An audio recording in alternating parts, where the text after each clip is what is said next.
कितने छोटे छोटे घर हैं। आप देखो, ये बॉर्डर के गांव है, बॉर्डर के घर हैं। एक नाग है एक नागनी है, देख लो आप। आखिर क्यों इस गांव में सांप आते हैं तो मर जाते हैं, ऐसा क्या होता है इस गांव में? और करते हैं दर्शन नाग और नागिन के। माड़ा गांव में पूजा होती है और ये पूरा गांव उस पूजा के बाद ना ये खाली हो जाता है। 6 महीने तक गड्ढे में क्यों रखते हो आलू को? आलू जमीन खड्डा बनाते गोल। अच्छा, उसके अंदर डाल के मिट्टी ढका के। और ये आंटी जी जिसकी से बैठी है ना, ये बकरे की खाल है। ये खाल है बाल है आंटी? खाल है, हाँ बाल का। ये बकरी की खाल में बैठे हो आप? मैं सा कपाल फोड़ लूं त्यार मिल फोड़ो तेरे कप त्यार यार अंकर तेरा कपाल फोड़ा ना? डूंगा मैं त्यार कपाल फोड़ो मिले तो रन करा।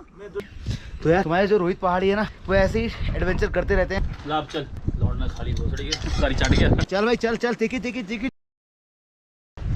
हे guys, welcome back to another YouTube video. मैं रोहित पहाड़ी स्वागत करता हूँ आपका फिर से हमारे इस नए ब्लॉग में। और मैं हूँ अभी आपका उत्तराखंड के बद्रीनाथ में, चमोली डिस्ट्रिक्ट में। और आज के इस ब्लॉग में मैं आपको लेके जाने वाला हूँ आपका भारत के लास्ट गांव, भारत का बॉर्डर वाला गांव का माड़ा गांव। माड़ा गांव से पहले के नज़ारे कुछ ऐसे हैं यहाँ पे, और उसके बाद पड़ता है आपका तिब्बत बॉर्डर। और जी बहुत सारी चीजें हैं इस माड़ा गाँव में। कहते हैं कि पांडव भी यहाँ आए थे, कहते हैं कि गणेश भगवान यहाँ आए थे, भगवान कृष्ण यहाँ आए थे, महादेव भी यहाँ आए थे। तो इस माड़ा गाँव की इस तरह तो बहुत सारी चीजें, लेकिन अभी ना मुझे यहाँ देख के ऐसा लग रहा है कि यहाँ पे अभी ऐसा कुछ विकास ऐसी चीजें डेवलपमेंट कुछ हुआ नहीं है फिलहाल अभी तक। और पिछले वाले ब्लॉग में मैंने आपको दिखाया था, बद्रीनाथ के दर्शन कराए थे, बद्री विशाल के दर्शन कराए थे, और उस तप्तकुंड और बद्री विशाल के बारे में वो सारी चीजें जो आपने आज से पहले कभी नहीं सुनी होंगी, वो सब कुछ आपको मैंने उस ब्लॉग में दिखाया था। अगर नहीं देखा है तो ऊपर आई बटन में लिंक जाकर देख सकते हैं। हमारे पिछला वाला ब्लॉग था वो, और इस वाले ब्लॉग में मैं आपको लेके जा रहा हूँ माड़ा गाँव। चलते हैं, कोई ऐसा रास्ता है माड़ा गाँव का, और इस गाँव से होते होते हम लोग जाएंगे यहाँ से माड़ा गाँव की तरफ। तो कितना खूबसूरत लग रहा है ये गाँव यार। बद्रीनाथ से मात्र 2 किलोमीटर दूर आने के बाद ना इस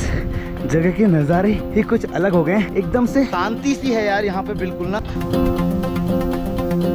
तो कुछ ऐसा गांव है यार यहाँ का। गांव पे ना जैसे घर की छतें हैं वो पत्थरों की बनी हुई हैं, आप देख सकते हो मेरे साथ में। और छोटे छोटे से घर हैं यहाँ पे लोगों के, और पतला सा ट्रैक है, पतला सा रास्ता है, और कुछ घर इस साइड है और कुछ घर इस साइड है। और इसी रास्ते हम चलते चलते ना हम लोग पहुँच जाएंगे आपका माड़ा गाँव की तरफ को। और यार ये गाँव का गचकोटी माड़ा गाँव से थोड़ा सा पहले है भाई। यहाँ पल्सर गाड़ी भी आती है, देख लो, गैया रानी मिल जाएंगी बढ़िया बढ़िया। चल भाई चल चल, टिकी। तो भैया ये सारे जो नज़ारे हैं इस समय, ये हैं आपके इस माड़ा गांव के। तो आज मैं इस बद्रीनाथ के इस गांव में घूम रहा हूँ, और इस गांव में ना यहाँ पे के गांव के लोगों को ऋषि मुनियों ने श्राप दिया था कि यहाँ पे ना आपका चावल गेहूं कोदा ये यहाँ पे इस गांव में होता ही नहीं है। और दूसरी बात, इस गांव पे ना 6 महीने तक यहाँ पे लोग पूजा करते हैं, और 6 महीने के बाद यहाँ पे ऋषि मुनि देवलोक से आके देवता लोग पूजा करते हैं। इसलिए बद्रीनाथ 6 महीना आपका खुलता है, 6 महीना बंद रहता है। ऐसा कहते हैं कि बर्फ से पूरा गाँव ढक जाता है, और देवता अलग अलग जगह अपनी अपनी समाधियों में लीन हो जाते हैं, जो भगवान विष्णु की पूजा करने के लिए यहाँ पर आते हैं। क्योंकि भगवान विष्णु ने भी योग करने के लिए, साधना करने के लिए इसी गाँव का चयन किया था। तो चलते हैं मेरे साथ और गाँव के दर्शन करते हैं बिल्कुल बढ़िया तरीके से। आंटी जी इस गांव का नाम क्या है?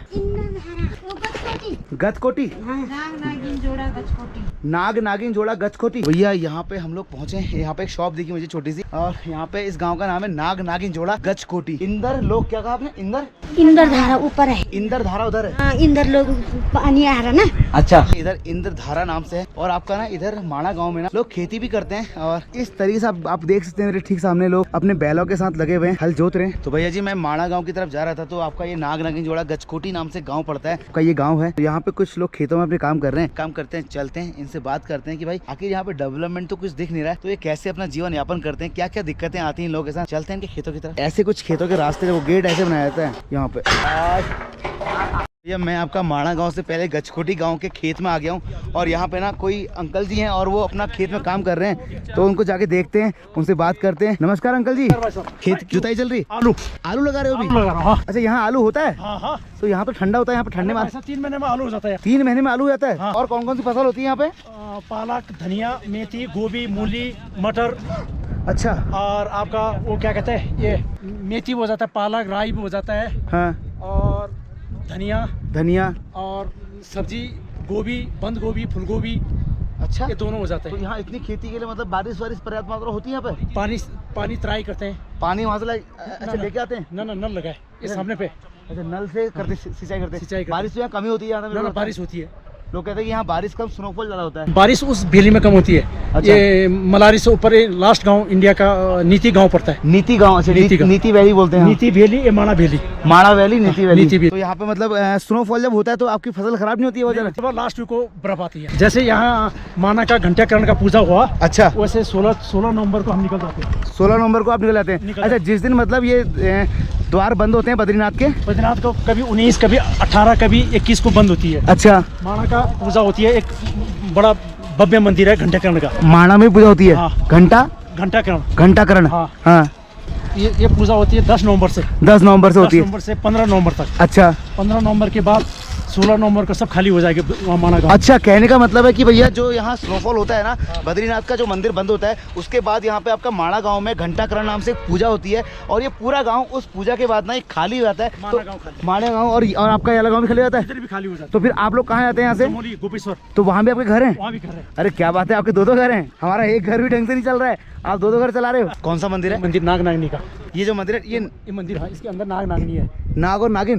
नाग नागिन कौन है वो? यहीं से स्वर्गवास हो गए थे। मतलब यहाँ कैसे आए थे नाग नागिन? अब ये इतना मुझे पता नहीं है, कोई भगवान थे? वो भी मुझे पता नहीं। ये तो सदियों से है, पत्थर अच्छा। पे है। यहाँ से इस इलाके में कहीं सांप सूप नहीं होते। तो वो मतलब नाग नागिन लगते थे या कहते इच्छाधारी नाग नागिन थे? नाग नागी देखा मैंने, इच्छा वाली देखा नहीं मैंने। एक नाग है, एक नागिनी है, देख लो आप पत्थर पे। बिल्कुल बिल्कुल। तो भाई साहब बता रहे कि आगे नाग नागिन का मंदिर है, मैं आपको अभी वहाँ लेके चलता हूँ। सावन में दूध और धूप अगरबत्ती होती है हमारी वहाँ, अच्छा, सावन में धूप अगरबत्ती नाग नागिन के लिए? नाग नागिन के लिए। चलिए जी, ये बहुत अच्छी बात बताई आपने मुझे। और जो इनके ये जो छोटे से बैल हैं, एक बड़ा बैल, इनका नाम, एक का नाम आलू है, एक का नाम कालू है, दोनों बैल बहुत चालू है। नाग और नागिनी थे। हाँ। ये यहाँ तक आए। हाँ। यहीं से स्वर्गवास हो गए थे। अच्छा। इस इलाका बद्रीनाथ धाम में कभी सांप सूप नहीं होता है। अच्छा, यहाँ बद्रीनाथ में सांप होते ही नहीं होते ही है? नहीं। बस ये उनका लास्ट बॉर्डर है यहाँ से, बस। इसके बाद नाग नागिन आगे कहीं दिखाई नहीं देंगे? कहीं नहीं दिखाई देगी। ये एक नई बात है मैं जो मुझे भाई साहब ने बताई है। ये बता रहे हैं कि यहाँ पे एक नाग नागिन का मंदिर है, वो नाग नागिन यहाँ आए थे और इसके बाद उनका स्वर्गवास हो गया था, तो इसलिए इस गांव में ना नाग नागिन सांप कुछ नहीं होते हैं। कहने का मतलब है कि भैया सांपों के लिए बॉर्डर है, तो नाग नागिन लोग इससे आगे नहीं जाते हैं, मतलब इससे आगे सांप होते ही नहीं है। तो ये गाँव पूरा आपका सांप मुक्त गाँव है वही पूरा।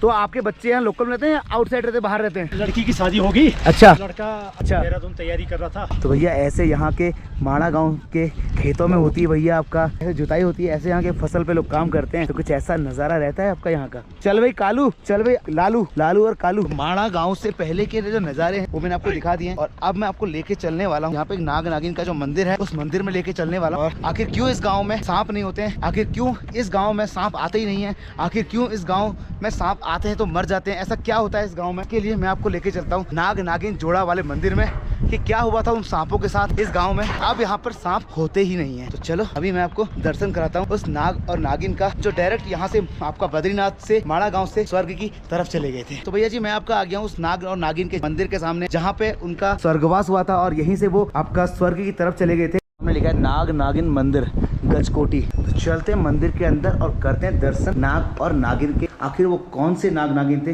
जिनको स्वर्ग में जाने की अनुमति नहीं मिली, जिन्होंने अपना शरीर यहीं पर त्याग दिया था। तो यहाँ पे लिखा है भैया, पहले तो सबसे पहले मैं आपको वो नाग और नागिन का मंदिर दिखा देता हूँ कि किस तरीके से है। पत्थर में आप देखेंगे ना, पत्थर में कुछ आकृति आपको दिखाई देगी, एक सांप की, दो सांपों की, एक नाग है और एक नागिन है। तो जी ये उस पत्थर में बड़ी प्यारी सी आकृति है, तो मैं प्रणाम करता हूँ भैया इस नाग और नागिन को। ये भी तो भैया ये नाग और नागिन जो यहाँ पे इस पत्थर में जो जोड़ा बना हुआ है ना, ये नाग और नागिन का, तो ये भी उस समय का है कि जब यहाँ पे भगवानों का वास हुआ करता था, जब यहाँ पे आपका युधिष्ठिर भैया, भीम, अर्जुन सब लोग यहाँ आए थे, तब का ही ये समय है। इनका इसी पत्थर के ऊपर स्वर्गवास हो गया था, और तब से इस शिला के रूप में यहाँ पे लोग पूजा करते हैं।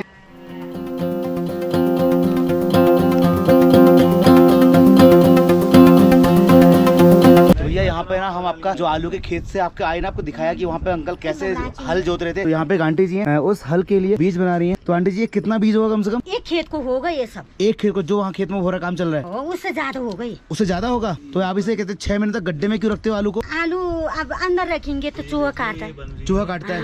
तो जमीन के अंदर रखते हैं? जमीन खड्डा बनाते गोल। अच्छा। उसके अंदर डाल के मिट्टी ढका के, गोबर ढका के, तब नहीं खाते। 6 महीने तक आलू को कहते मिट्टी के अंदर रखते हैं, गड्ढे के अंदर। तो भैया मैंने ये पहली बार सुना है इस माणा गांव के पास में कि यहाँ के लोग भैया आलू को ना 6 महीने जमीन के अंदर, बोरी को गड्ढे के अंदर रखते हैं। बोरी नहीं, ऐसे ऐसे ही आलू को? अच्छा, ये फ्रेश आलू को ऐसे ही पकड़ के गड्ढा बना के 6 महीने तक गड्ढे के अंदर रखते हैं, जिससे कि ये आलू इनका ना फ्रेश होता है। तो अभी इन्होंने गड्ढे से बाहर निकाल दिया है, अब इसे काट रहे हैं। इसके बाद जो आपको खेत दिखाया था जहाँ पे 2 हल जोत रहे थे, इसके बाद इन आलू को वहाँ पे बो दिया जाएगा। तो कुछ अनोखा था मेरे लिए, जो पहली बार सुना कि भैया आलू को ऐसे ही साबुत 6 महीने तक गड्ढों में रखते हैं, उसके बाद भी आलू फ्रेश निकलता है। गड्ढे में रखते बेटा, अब भी काटे भी। अच्छा, और अब वहाँ देखो, उधर हमारे गाँव को देखो, गड्ढा होगा, पूछ लो। अच्छा। आलू ये गड्ढा किसका है? आटा गड्ढा, वो बोलेंगे कि आलू। अच्छा। तो जी यहाँ पे शॉप पे मैं आया था ना, तो यहाँ पे तुलसी की माला बना रही थी दीदी है, तो बता रहे थे कि 25 से 30 रुपए की तुलसी की माला ये बद्रीनाथ मंदिर में चढ़ती है, इसलिए बनाते हैं ताकि पर्यटक यहाँ से आए और तुलसी की माला ले लें। तो काफी मेहनत का काम है यार, इस तरह की तुलसी की माला को बनाना। यहाँ 25 का बेचते हैं, वहाँ वो लोग 50-30 जितने का भी बेचते हैं। और ये आंटी जी जिसकी से बैठी है ना, ये बकरे की खाल है। ये खाल है बाल है आंटी? खाल है। हाँ, बाल कहाँ से? ये बकरी की खाल में बैठे हो आप? अरे बाप रे बाप। तो यहाँ पे ना, यहाँ पे बैठने के लिए चटाइयों का यूज कम, बकरी की खाल का यूज ज्यादा किया जाता है। तो यहाँ पे जिस आंटी से हम बातचीत कर रहे थे ना, तो इनकी छोटी सी दुकान है, तो हमने इस दुकान से कुछ मैगी ले ली है, माजा ले लिया है, और आगे जाके ना हम जाके रास्ते में बैठेंगे, बढ़िया सी मैगी बनाते हैं और खाते हैं। क्योंकि यार बद्रीनाथ में दर्शन करने के बाद हम डायरेक्ट अंदर के रास्ते यहाँ आगे, तो दोबारा होटल जाएंगे तो टाइम लगेगा हमें कम से कम। तो रास्ते में कहीं अपना चूल्हा लगा लेंगे और मैगी बना लेंगे बढ़िया तरीके से। तो छोटी सी आपका माणा गांव से पहले एक दुकान है, तो यहाँ से हमने शॉपिंग वॉपिंग कर ली है, बढ़िया ढेर सारी। पानी चाहिए, पानी, नल है नल। तो भैया यहाँ पे ना गाँव में एक घर मिला है, यहाँ पे पूछ लिया हमने, तो यहाँ पे नल मिल जाएगा। यहाँ पहाड़ों पे जो घर होते हैं ना, आपका इस माणा गाँव के घरों के नज़ारे में आपको दिखा रहा हूँ। तो भाई यहाँ पे जो घर है, देखो कितने पुराने घर हैं यार, मतलब किस तरीके से, और सब में ताला लगा हुआ है। हमको पानी की ज़रूरत थी, क्योंकि ना हमने मैगी ली थी पीछे दुकान से, हमने सोचा कि भूख लग रही है, बना लेते कि माणा गांव का ट्रैक अभी रहेगा 1 आध किलोमीटर का। और तो इस तरीके से यहाँ पे कितने छोटे छोटे घर हैं, आप देखो। ये बॉर्डर के गाँव है, बॉर्डर के घर हैं, और ये समझते हो ये भगवान के गाँव है जी। यहाँ पे 6 महीने ऋषि मुनि निवास करते हैं। तो यहाँ पे घरों की जो किस तरीके से घर हैं आप देख लो यार, क्या खूबसूरत से। मतलब यार ऐसे ही कभी किसी घर में ना अपन स्टे करेंगे एक रात को, पक्का डन। तो भाई जी मैं गया था थक बढ़िया वाला, तो ये घर मिला है, यहीं पे काम करते हैं, अपनी मैगी निकालते हैं, चूल्हा निकालते हैं, बड़े से मैगी बनाते हैं। वैसे हम इस घर में रहते तो नहीं है, लेकिन अभी हम यहाँ पर बैठ के चूल्हा लगाएंगे ना, कहीं पे उन्हें कोने अपना लगा लेंगे और बैठ के बनाएंगे, तो लगेगा कि अपना ही घर है। ठीक है, तो यहाँ पास में नल है, जाके पानी ले आते हैं, पानी भरते हैं, उसके बाद बड़ी सी मैगी बनाते हैं, फिर चलते हैं माणा गाँव की तरफ। ये हमारा पानी भरने लग गया है बोतल में। तो भैया मैंने अपना सिलेंडर निकाल लिया, अपना चूल्हा निकाल लिया, ये अपना कैन और ये अपनी चूल्हा, और ये जो घर था जहाँ पे मैं आपको दिखा रहा था ना जो घर, अब ये घर तो अपना नहीं, लेकिन हम खाना बनाएंगे तो अपनापन से यहाँ पे आ ही जाएगा। गैस जला दिया और हम सही मैगी बना रहा हूँ, क्योंकि यार अभी ट्रैक करना है यार। ऐसे भी ना इस तरीके से ऐसी लोकेशन पे बैठ के मैगी बनाने का जो मजा है ना, वो अलग ही है, एक नंबर है। यहाँ पे हवा इतनी तेज चल रही ना, अब क्या। तो भैया मैगी तो मैंने बनाना शुरू कर दिया यहाँ पे बैठ के, और यहाँ पे ना हवा इतनी तेज चल रही है, तो ये टीन सेट को मैंने पकड़ लिया, चारों साइड से कवर कर दिया है। इस साइड दीवार है, इस साइड टीन है, इधर घर है। हवा नहीं आएगी तो जल्दी मैगी बन जाएगी। तो यार तुम्हारे जो रोहित पहाड़ी है ना, वो ऐसे ही एडवेंचर करते रहते हैं। अभी घर वाले अगर आएंगे तो हमसे पता नहीं क्या कहेंगे, भगवान जाने। हम बोल देंगे यार भूख लग रही है, खाना लेके आए हैं, बना लेते हैं। हम इनके घर को नुकसान नहीं पहुँचा रहे हैं, साइड में बना रहे हैं, तो चलता है, इतना तो बनता है। ये घर तुम्हारा ही है क्या?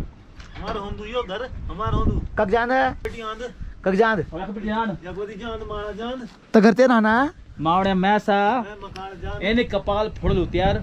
हाँ होश में जाएली हौज माय चली यार अंदर मेरे कपार खुलल यार हां मिल फोड़ो तेरे कप त्यार का यार अंकर तेरे कपाल फोड़ला ढूंगा रखियो छे ना, ये ढूंगा तरन कर, ये ढूंगा में त्यार कपाल फोड़ो मिले तरन कर, मैं तो ढूंगा ने चैन तरन कर तेरे कपाल फोड़। मैं तो ढूंगा ने चैन बेटा मैसा काफी चू हाँ भाग जाओ यार मटी छोड़ दियो छोड़ कपार हाँ पे ब्रह्मांड सब देखना। अच्छा काम धाम के लिए कोई नहीं है, काम करे रोहित पहाड़ी, गप मारेंगे ये लोग।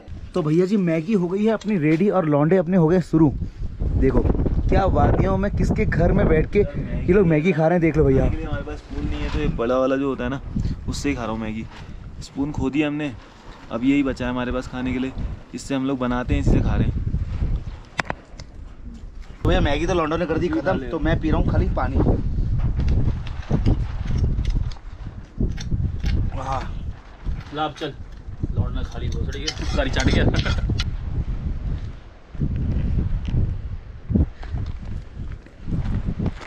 तो भैया मैगी हमने बना ली है, और मैगी बना के हम निकल रहे हैं आगे माणा गाँव, बस पास में पड़ेगा, तो चलो। तो भैया जी हम जा रहे हैं गांव की तरफ को और आगे से आ रहे हैं कुछ लोग। नमस्कार जी। नमस्कार। क्या लेके जा रहे हैं आप इसमें?